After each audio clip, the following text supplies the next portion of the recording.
Situated in the northwest of South America, Ecuador is one of the world's most renowned birding destinations.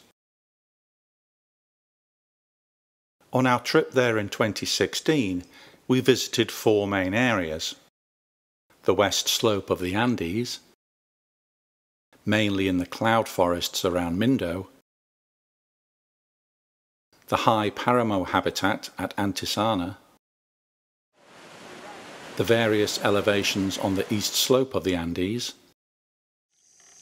and finally the Amazonian rainforests of the Orient region.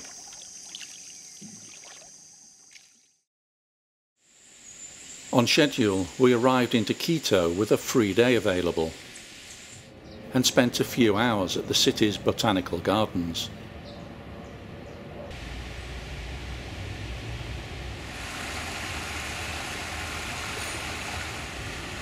As expected, a selection of commoner species were on show. The most conspicuous and approachable were the great thrushes.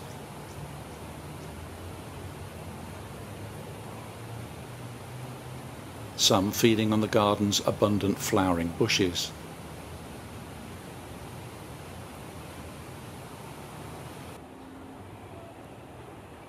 Only the males have the bright yellow eye-ring. As well as lacking the eye-ring, females are browner with duller bare part coloration.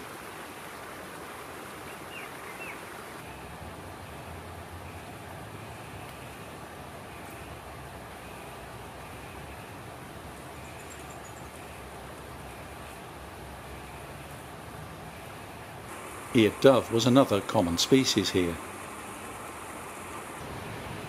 At the pools and feeding on the lawns.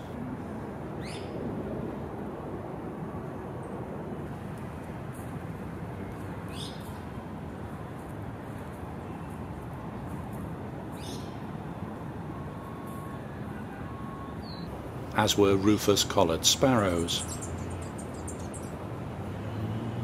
White tips to the wing coverts show this one to be a juvenile. There was also this cinereous conebill.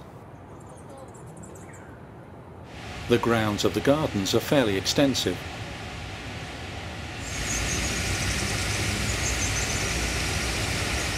And exploring produced a few other species, including a male vermilion flycatcher.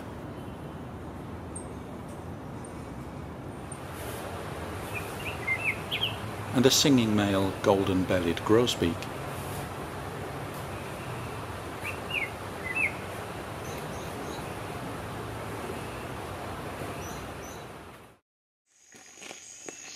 The next morning we met up with a Birdquest tour group led by Andy Swash, and with Karen and Alec Gillespie, our Australian-based friends who were to be our companions for the rest of the trip. Also Mike Miles, a friend of ours from Cheshire in the UK. Joining Andy was Juan Calvachi, one of Ecuador's best birding guides and based in Quito. We left Quito heading northwest towards Mindo.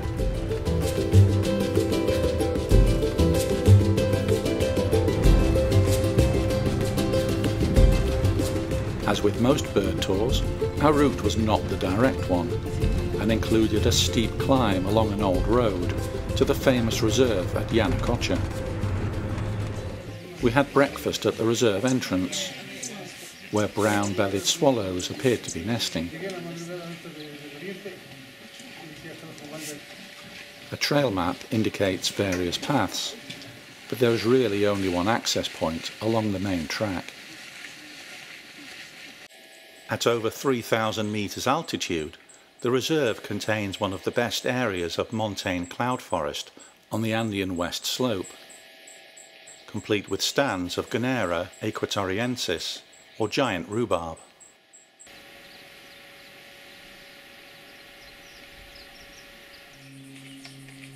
After a short distance we found one of our target birds, a scarce male purple-backed thornbill, feeding on flowers.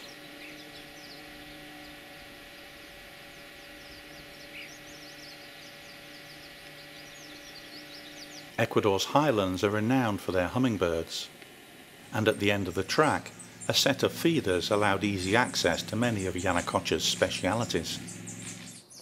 Commonest were the buff-winged star-frontlets. Both sexes show the distinctive buff wing patch. However, the males are much darker.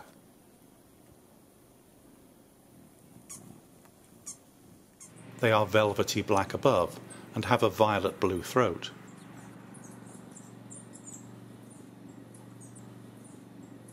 Along with a glittering green forehead and underparts. Females are essentially shiny green with a yellow buff throat. Also numerous were sapphire-vented pufflegs. The moniker puffleg comes from the obvious white fluffy feathering on the legs.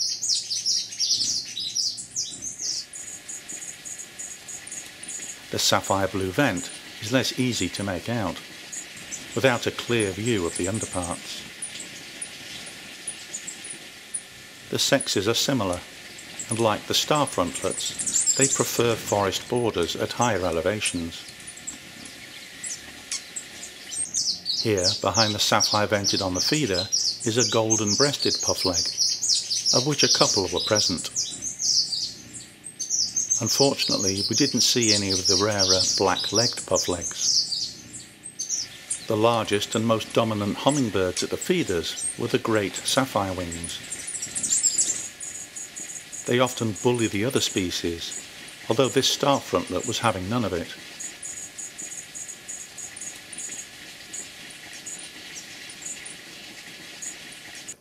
Males are green with bright blue wings. Even when fully closed, the length of the wings is still distinctive. Females have a patch of blue in the equally long wings and are mainly cinnamon buff below. Regrettably, a superb sword-billed hummingbird only visited occasionally, and even then only briefly. Tyrian metaltails were fairly common, though usually near to rather than at the feeders. The diagnostic coppery upper tail is not easy to see. The majority were males, although none were in full adult plumage, which is apparently typical for this species.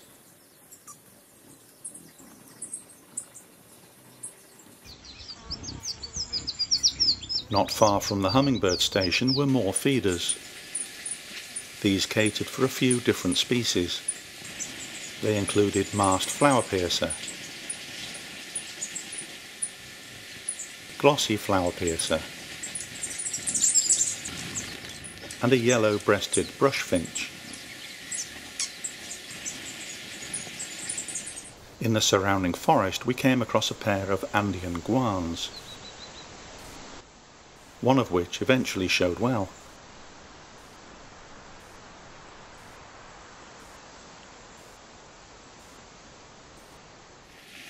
Seemingly too soon, we had to head back. Along the way we saw this scarlet-bellied mountain tanager and a rather less colourful smoky bush tyrant.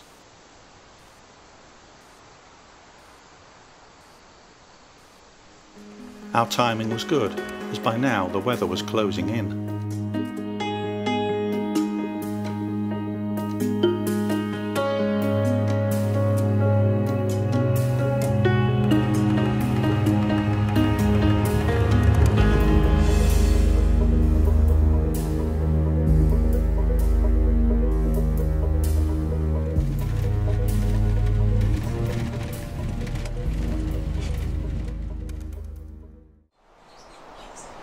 Later in the afternoon, before reaching Mindo, we spent an enjoyable hour at the Alambi Reserve, where the gardens have a multitude of hummingbird feeders. Being at a lower elevation, the range of species here was different to Yanacocha. The most numerous were rufous-tailed hummingbirds. The sexes generally look alike, although the males are obviously brighter. There were plenty of Andean Emeralds. The subspecies here is sometimes referred to as Ecuadorian emerald. They are confined to the western slopes of Ecuador and may well be a separate species.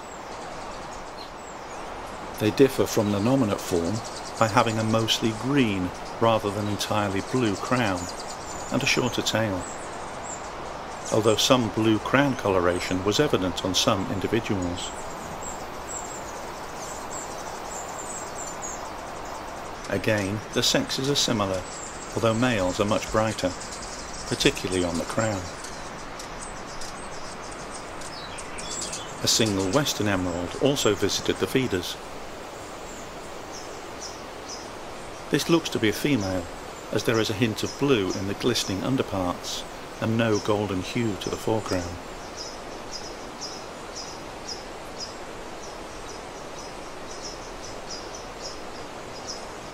Purple-throated wood stars were another common visitor. Their tiny size gives them a bee-like quality when hovering.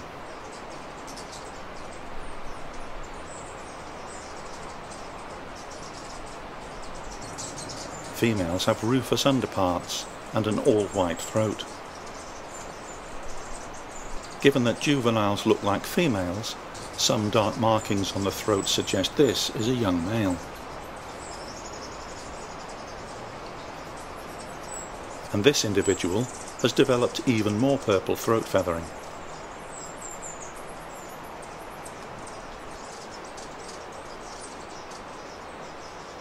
On adult males, the glittering purple gorget is a standout feature.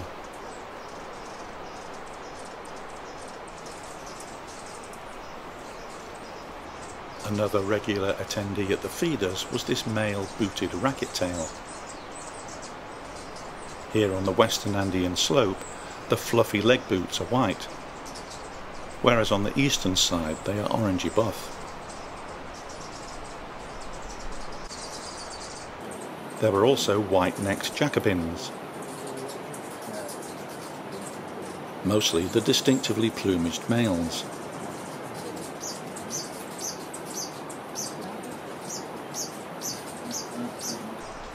A stunning male green-crowned wood nymph paid a brief visit, and a female lingered only a little longer. There were also brief appearances from a tawny-bellied hermit and a female white-whiskered hermit.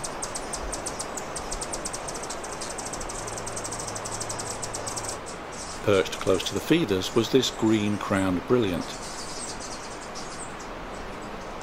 It lacks the bright coloration of an adult male, and a buff patch on the malar further confirms it as an immature or sub-adult.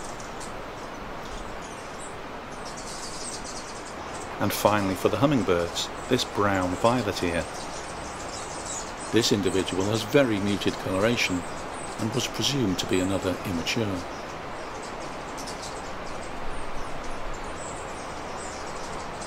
Other species were attracted to an array of fruit feeders, like this male white-lined tanager.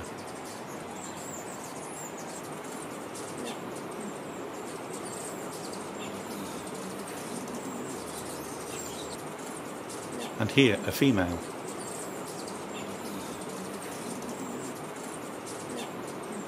There was also a female lemon-rumped tanager. A tri-coloured brushfinch, distinguished from the other local brushfinches by its golden crown and brown upperparts.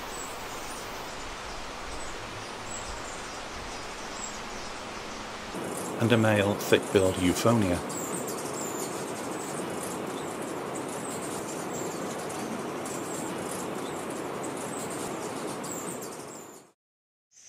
Arriving at Mindo, we settled into our accommodation at the Septimo Paraiso lodge, where we were to spend the next 4 nights.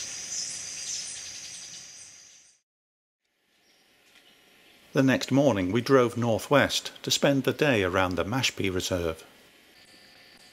The idea was to get high early and then meander back down the main track.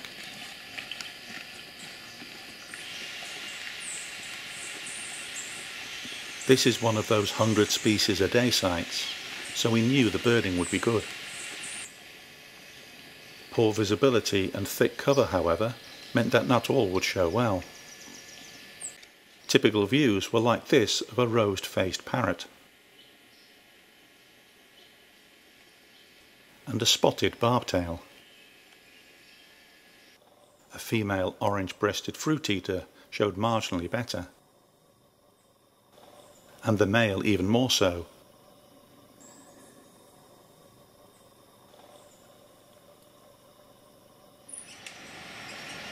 At Amagusa, we visited a small private reserve with multiple feeders, ensuring the birds were more approachable.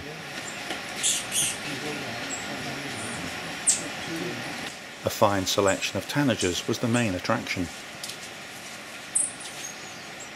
Fabulous flame-faced tanagers lit up the bushes.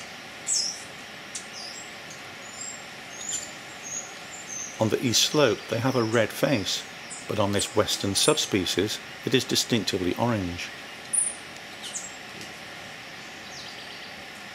Also beautiful golden tanagers.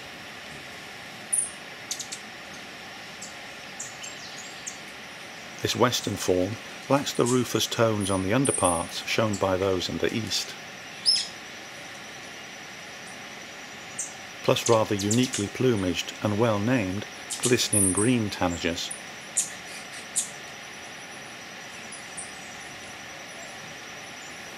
Rather less gaudy but no less attractive moss-backed tanagers.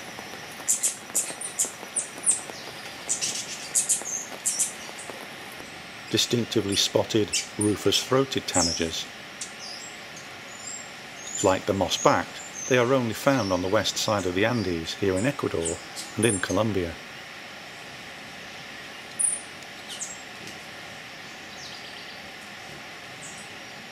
Golden-naped tanagers. A young male lemon-rumped tanager. And lovely black-chinned mountain tanagers. Mashpee was the only site where we were to encounter them on the trip.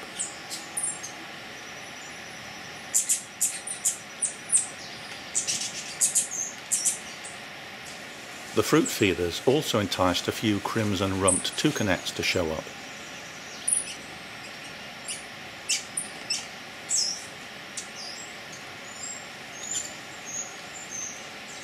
Including this individual with a damaged beak, which didn't appear too well. On the sugar water feeders was a male golden-coloured honeycreeper, a species that has been mooted to be a tanager rather than a honeycreeper.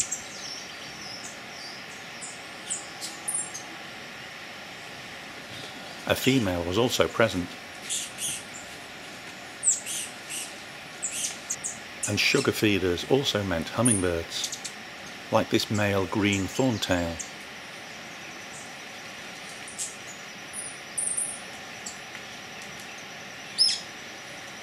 Scarce velvet purple coronets.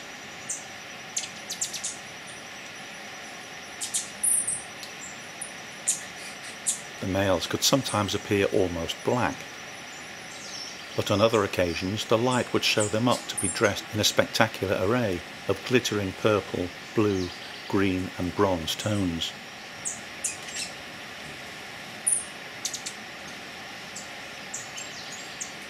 A male violet-tailed sylph. Long-tailed sylphs also occur here, but they lack any throat patch.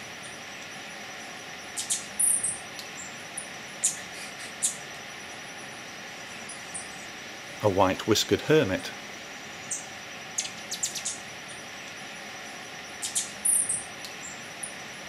An immature green-crowned brilliant.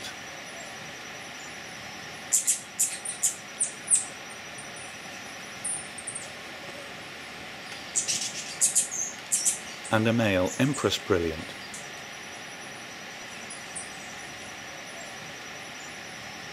much scarcer, more glittering below, larger and longer tailed than the green crown. With nearby a female feeding on heliconia flowers.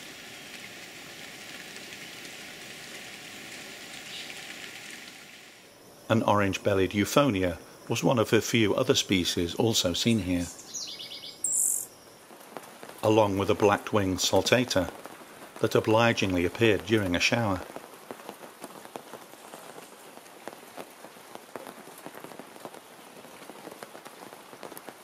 And finally a burlap woodcreeper, sometimes considered conspecific with spotted woodcreeper, but with restricted spotting on the mantle and a darker chestnut tail.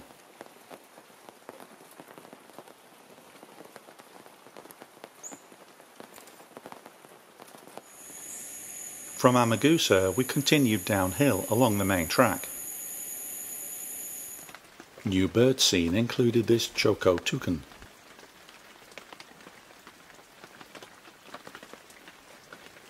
a pale-mandibled aracari, a barred puffbird,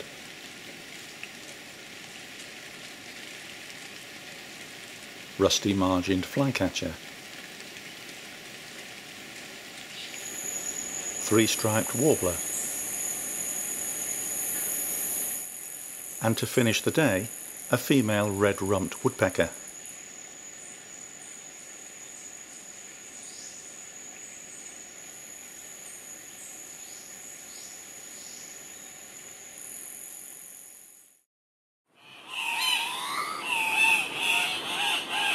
The sound of licking Andean Cock-of-the-Rock.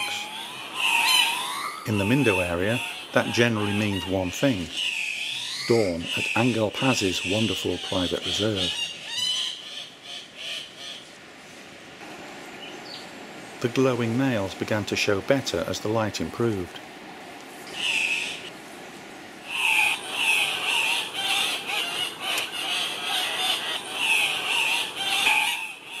They are rather strange beasts, with their bills hidden beneath a pom-pom-like crest.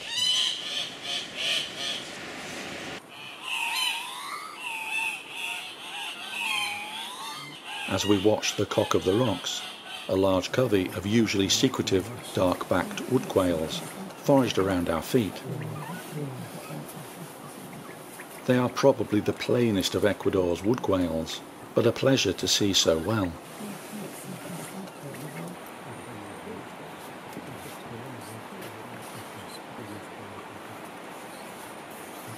Next up was another of the reserve's famous residents, a giant antpitta.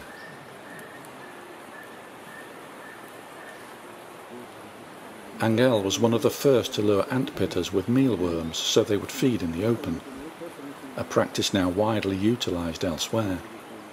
It certainly ensures great views, if not always considered ethical by some birders.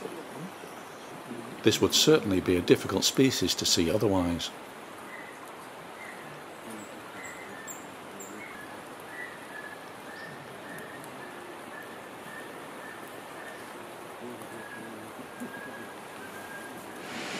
A river runs through the heart of the reserve, and on the far bank another antpitta was tempted into view, this time a yellow-breasted antpitta.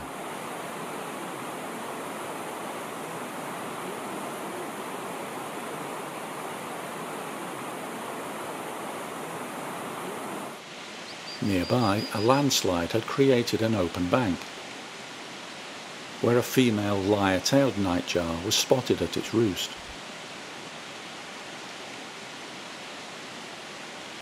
With an immature male close by.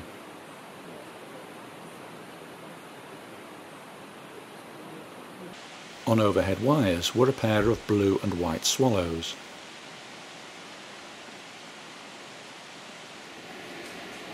It was now time to explore some of the reserve's forest trails.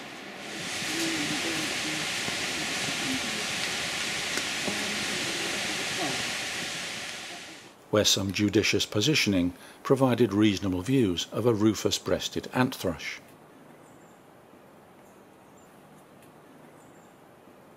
The rufous breast is unique within its genus. Here on the west slope, they also have a dark rufous cap.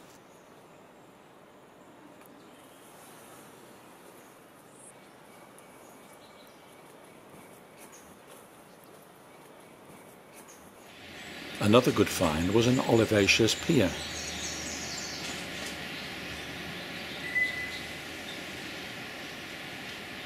It eventually showed surprisingly well, given their usually rather discreet habits.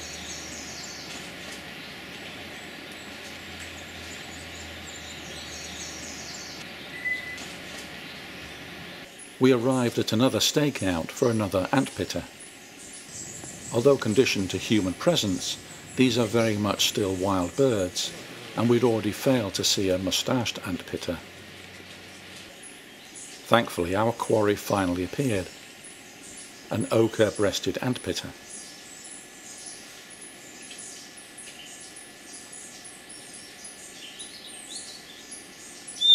Being from the Goralla recula genus, they are appreciably smaller and more arboreal than the Antpittas we had seen earlier, and the only members of that genus found on the west slope.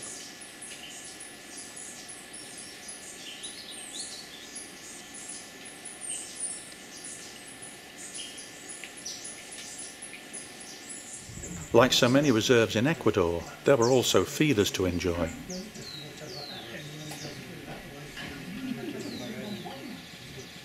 Fruits, and particularly bananas, were the attraction for crimson-rumped toucanettes. There are many species of emerald green toucanet, but only these have a red rump patch.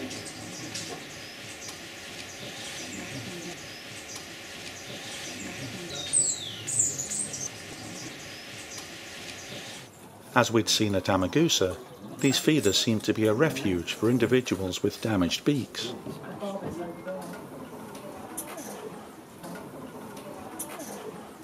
To say the Toucan Barbets here showed well would be an understatement.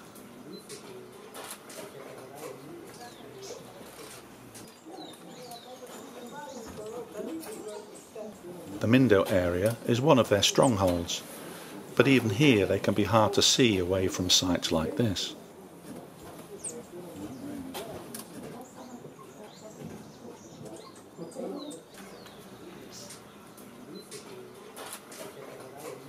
Though not uncommon, we saw our first blue-winged mountain tanagers here.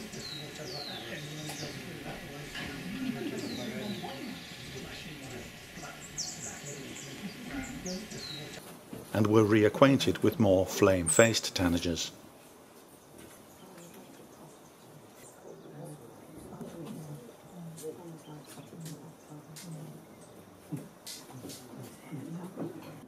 At the hummingbird feeders were booted racket-tails.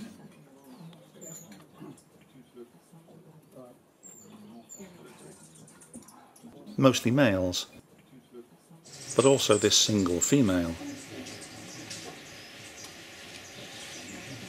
A couple of Empress brilliants, with this male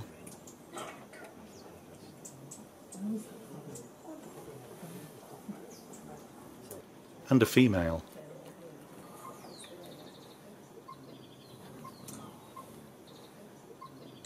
A male purple-throated woodstar, Andean Emeralds,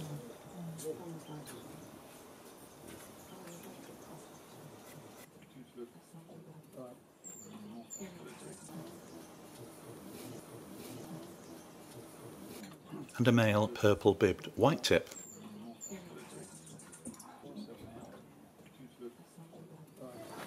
Perched in bushes by the feeders were dazzling velvet purple coronets. As at Amagusa, all appeared to be males.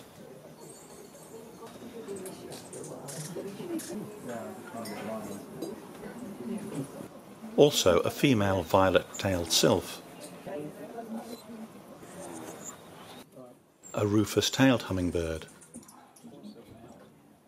A brown inca, lesser violet ears,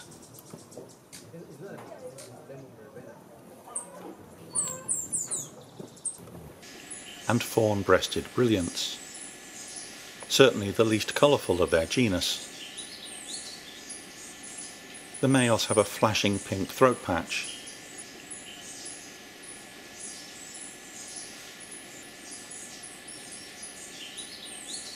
The throat patch on this male was rather subdued, suggesting it may still be an immature.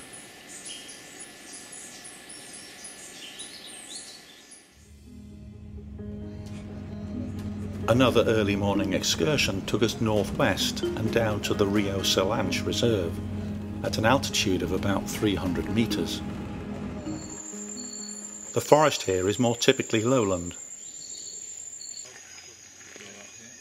The trails and an observation tower provide excellent opportunities for viewing the different species found at this lower elevation.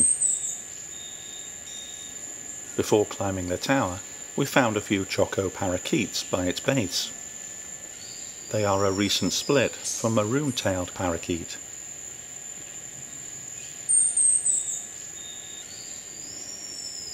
Also a plain xenops around a nest site. From the top of the tower we saw a good range of canopy and mid-story species.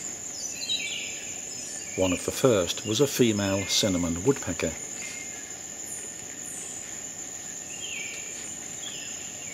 With a red-throated male seen later.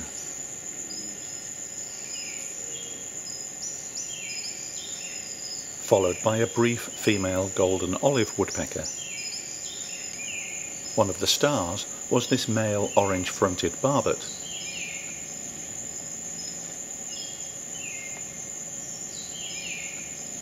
Along with this male red-capped manakin.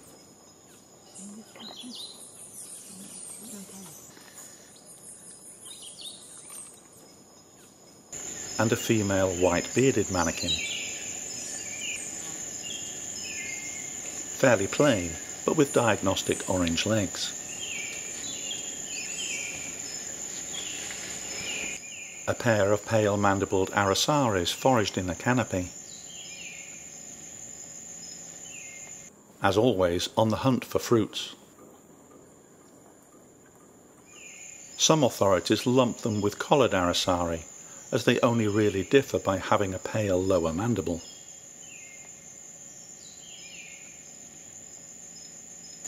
A selection of tyrant flycatchers included this Choco Tarannulate, only recently considered a full species and previously treated as a subspecies of golden-faced Tarannulate, plus a yellow-margined flatbill, and an ochre-bellied flycatcher. A pair of purple-chested hummingbirds frequented flowering trees close to the tower. Only the male has the purple chest band, the female's chest being speckled grey. The female was seen busily collecting nesting material.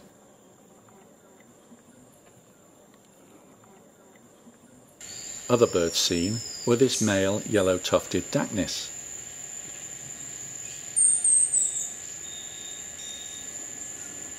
bay-headed tanager, a male tawny-crested tanager,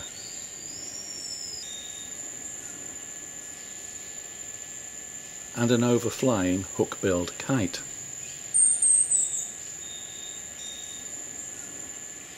The loop trail through the reserve proved to be rather less productive.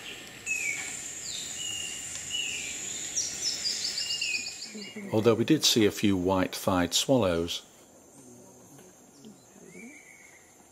a black-striped woodcreeper, and a rather distant male scarlet-browed tanager.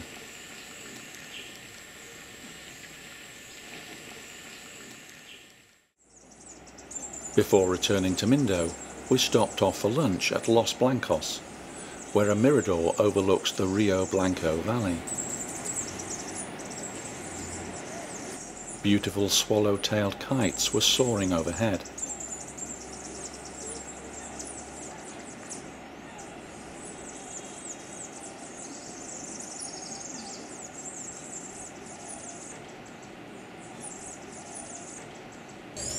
A set of feeders at the cafe was another attraction. There were the by now almost obligatory crimson-rumped toucanettes, posing as well as ever.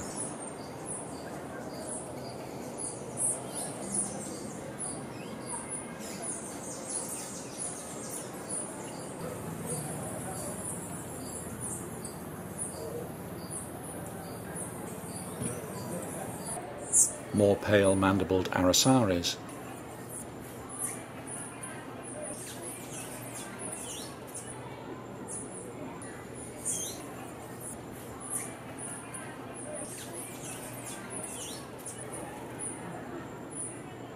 And a couple of Choco toucans. Almost identical to chestnut mandibled, but with a different voice and a black lower mandible.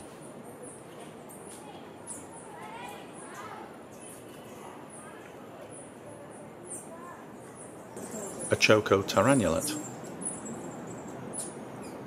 a Chivi vireo, a buff-throated saltator, and rather more distantly, a perched laughing falcon.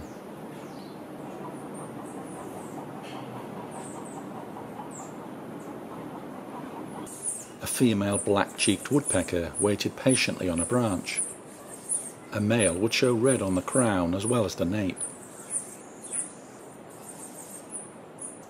The area also attracted green honeycreepers, here a male. Beautiful golden tanagers.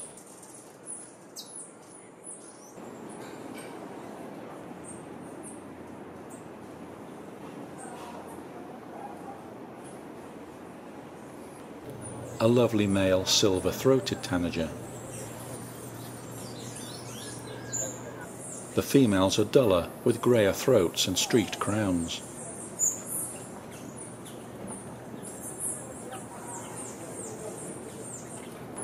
And lots of blue-grey tanagers. This adult was joined by a juvenile.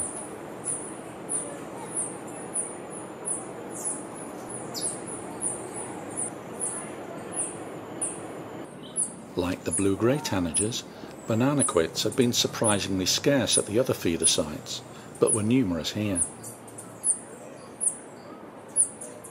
And of course there were hummingbird feeders, with an attendant Andean Emerald, sometimes joined by rufous-tailed hummingbirds.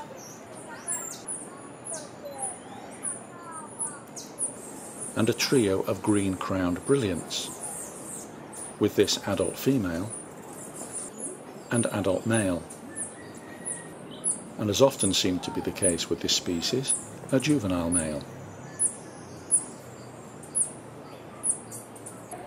Surprisingly, the commonest hummingbirds here were the green thorntails, possibly because a couple of families seemed to be around. The males are very distinctive, with a short bill at one end and a long, thin, deeply forked tail at the other, and a white band across the rump.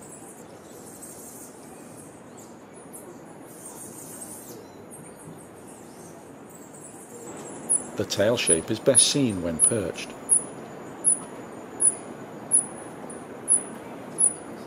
They're not hard to identify, being the only thorntails in their range.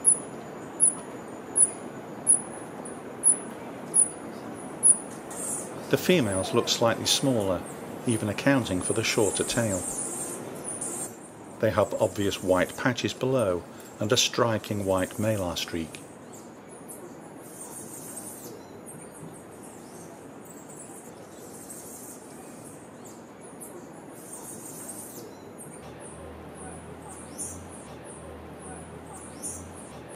One of these two had a rather gross tick on its left eye, which it clearly couldn't see through. Some greyish feathering on the throat of this individual suggests it's a juvenile.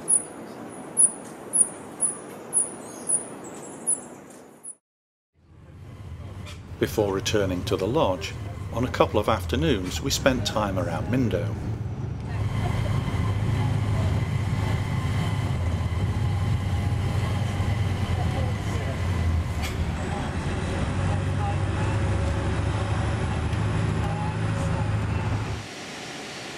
we birded mainly along the road towards Mindo Garden Lodge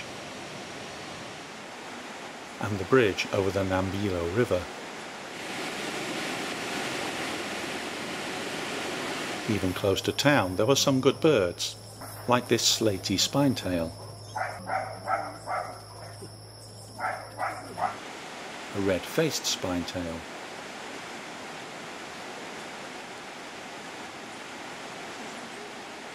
Pacific hornero, more usually found on the ground, a pair of Pacific ant wrens, this female, and a singing male.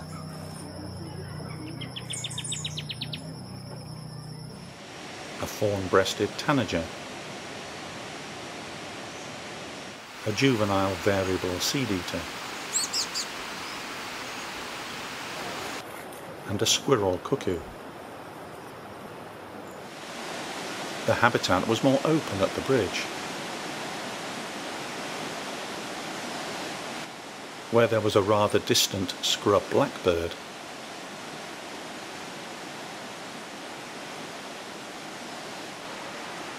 Where the vegetation was more enclosed, we found a terrific male golden-headed Quetzal, an unusual sighting here.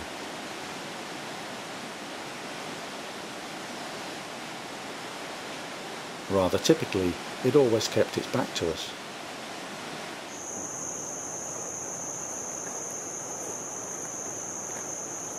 Eclipsing even the Quetzal was this astoundingly approachable common potoo at its daytime roost.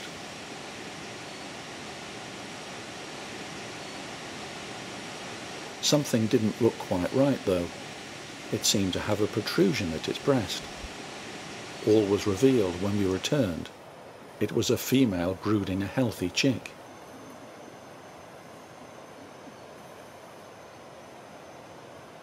To see them both so close was a unique privilege.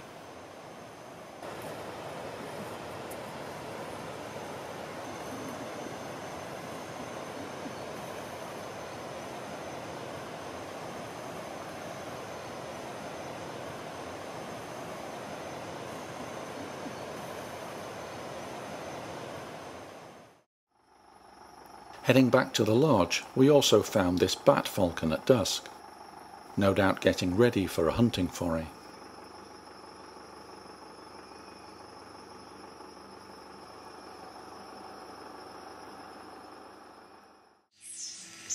Time birding at Septimo Paraiso Lodge itself was fairly limited and often wet. A fawn-breasted brilliant visited during one shower, along with an ornate flycatcher.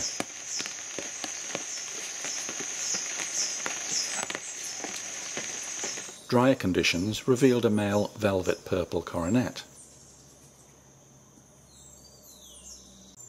and a male violet-tailed sylph. Although showing the distinctive blue crown and throat of a male, orange-buff tones to the underparts, and the lack of a deep fork to the tail indicate it was not yet an adult. Also a male golden-naped tanager.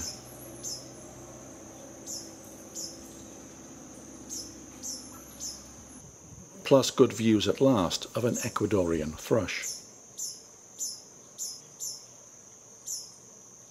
Not quite an endemic, as its range just pushes into northern Peru. And finally, this excellent mottled owl, spotlighted during a night walk.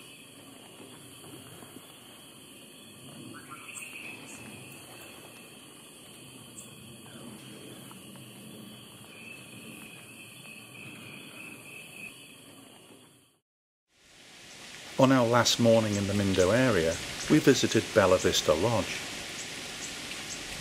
which sits on a breezy ridge with views across to the hills beyond.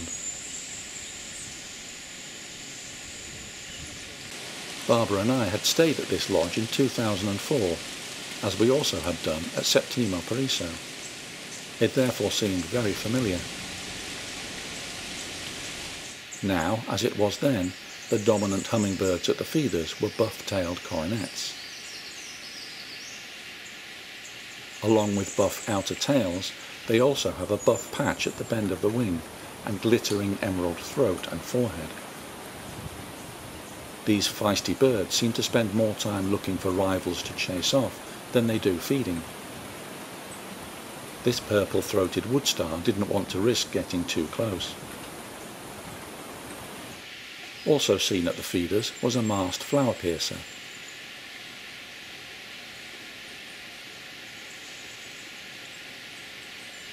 Around the lodge we found a pair of masked trogons. Initially the female, and then a male appeared.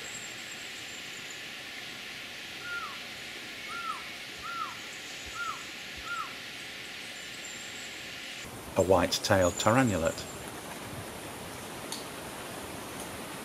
and a russet-crowned warbler. Also a male great thrush.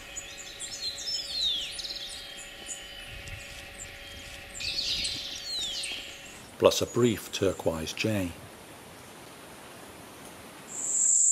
We had time to check one of the trails from the lodge on the sheltered side of the ridge, where a Toucan Barbet gave more typical views than those we'd had at Angel Paz's feeders.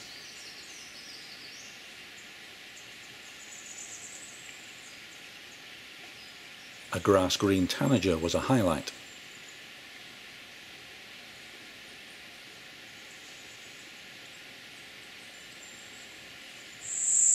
A montane woodcreeper popped into view. And one of the specialities here, a plate-billed mountain-toucan, was found feeding on fruits as we returned to the lodge.